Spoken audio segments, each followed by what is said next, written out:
This is as high as it goes. I'll try to yell. For those of you who don't know me, I am Emily's little sister, Lauren. I know, shocking, we don't look at all like each other. I'm also known as Norlin by my closest family members and friends.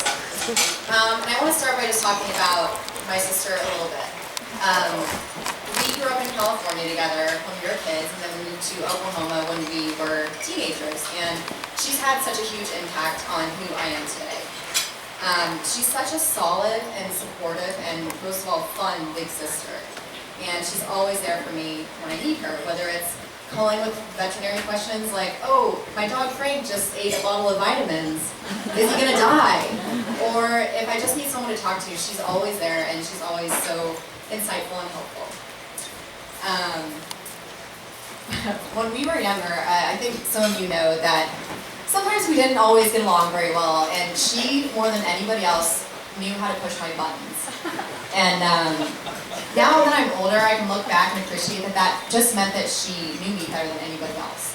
And now I certainly have more fun with her than anybody. She made me laugh more than anybody I know. And I think it's for the same reason, because she knows me so well. Eric, I think you have a very entertaining life ahead of you. I think you're very lucky at it.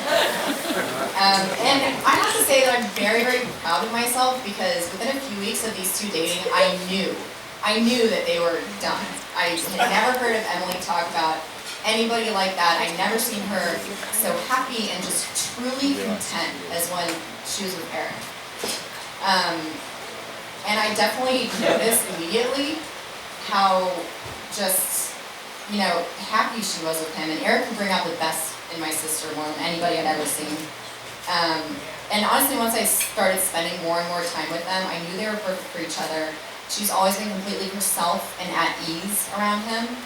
And when she's around him, her sense of humor is just increased tenfold. He's a bigger goofball than she is. I never thought it would be anything like that.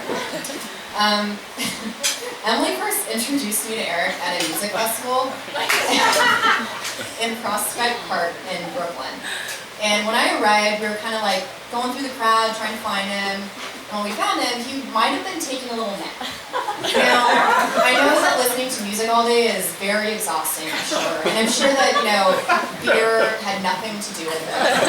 Yeah, he was just, taking a little snooze. And when he finally woke up and came to, I had a chance to talk to him. And, immediately, just his gentle character came out, and I just realized off the bat what an immediate, he was just such a sweetheart, and he just cared so much about her. And I think I actually referred to him as my sister's boyfriend, and they'd only been dating for 2 weeks, and she gave me the dirtiest look. I was like, what? He's not my boyfriend yet. I just met him a few weeks ago.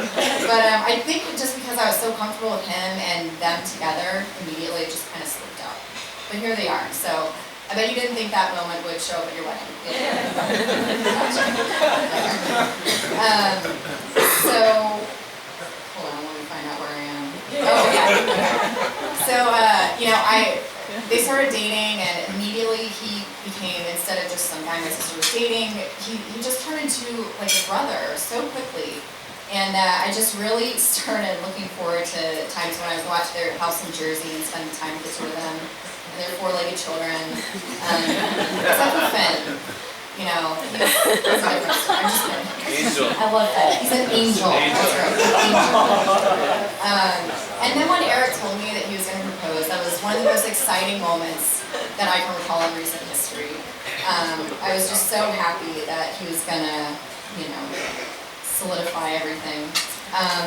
And I don't know how many, I'm sure a lot of you know the story of how he proposed, but for those of you who don't, I just kind of want to recount it. So what Emily tells me, they were getting ready to go out to dinner, and Eric called him out to the backyard, called her out to the backyard, and I guess Piglet and Finn, their two dogs, were running around in bride and groom costumes, and I just turned around, he was on one knee, and I loved hearing that, because it's so them. I mean, they're such a laid back and down-to-earth couple, and it was just perfect. Emily, I'm so happy to be with you here today and see you marry your best friend. And Eric, I'm so happy that you are now a part of our family, and I hope you feel as welcome with us as your family has made me and Emily feel over the past couple of years. and I wish you both a future filled with love, filled with happiness, and filled with a lot of Boston Terriers.